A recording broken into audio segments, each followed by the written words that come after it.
Tous les mercredis du mois de février, on vous présente Mercredi REER avec la planificatrice financière Sandy Lachapelle. Merci d'être avec nous, Sandy Lachapelle, pour répondre à des questions du public. Alors, on y va avec une question qui nous vient de Carole Mongrain. Est-ce possible, une fois à la retraite, avec rente de l'employeur, mais sans revenu d'emploi, de contribuer à notre REER? Ou faut-il avoir un minimum de revenus d'emploi pour justifier une contribution dans l'année en cours? Et si dans 3 ans, par exemple, je retourne au travail à temps partiel, pourrais-je recontribuer à mon REER pour la portion non utilisée? Donc oui, c'est possible de contribuer au REER, même si vous êtes sans revenu d'emploi, évidemment, dans la mesure où vous avez les liquidités là, pour le faire. Et donc, en fait, ça s'explique parce que les droits de cotisation ne sont pas calculés seulement sur le revenu d'emploi ou le revenu gagné de l'année en cours, mais bien sur le revenu gagné, les droits de cotisation, pardon, qui auraient été inutilisés. Donc, si on n'a pas gagné de revenus cette année, mais qu'on a des droits qui sont inutilisés, on va trouver cette information-là sur l'avis de cotisation fédérale. On peut cotiser même si on est sans emploi.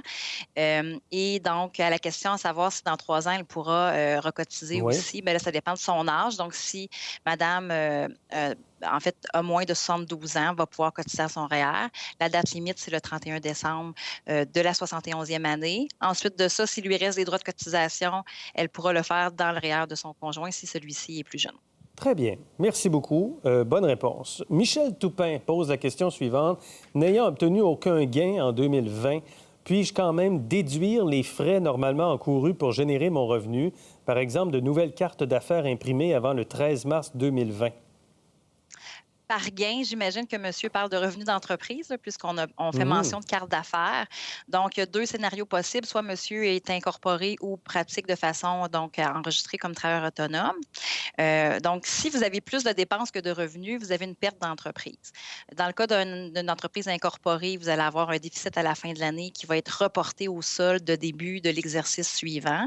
Si vous êtes travailleur autonome, donc une entreprise individuelle enregistrée, vous, dans le fond, pourriez avoir à inscrire une perte dans votre déclaration de revenus au printemps. Donc, et généralement, il est possible même d'attribuer cette perte-là à des revenus gagnés dans les années précédentes, donc les 3 années précédentes ou les 20 prochaines.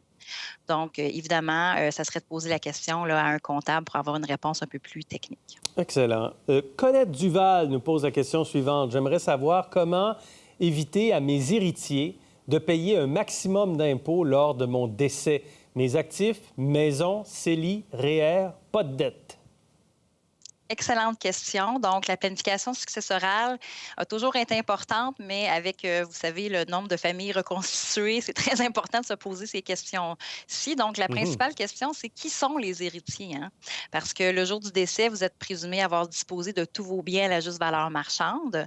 Par contre, si vous faites un roulement fiscal à votre conjoint, les impôts sont reportés au 2e décès, donc il n'y a pas d'impôt à payer. Donc, si c'est le conjoint, l'héritier, il n'y a pas d'impôt. Et lorsque c'est les enfants, le roulement fiscal ne s'applique pas et là, donc, on doit calculer les impôts.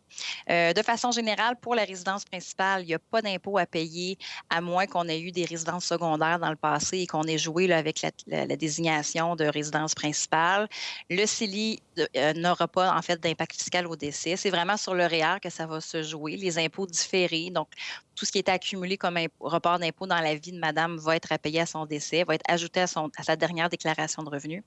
Donc, logiquement, si les héritiers sont les enfants et le conjoint, bien, à ce moment-là, on peut recommander de rouler le REER au conjoint et de donner les autres actifs aux enfants, par exemple. Ou encore, parfois, on va rouler les biens au conjoint et faire une succession avec de l'assurance vie, par exemple, pour les enfants. OK. Bien, ça roule bien, justement, nos mercredis REER, Sandy Lachapelle. Mais on va s'arrêter là pour aujourd'hui. On invite bien sûr les gens à nous écrire. Merci beaucoup pour ces réponses Ça me ce fait soir. plaisir. Merci bien. Pour voir nos émissions en entier, rendez-vous sur la chaîne ICI RDI.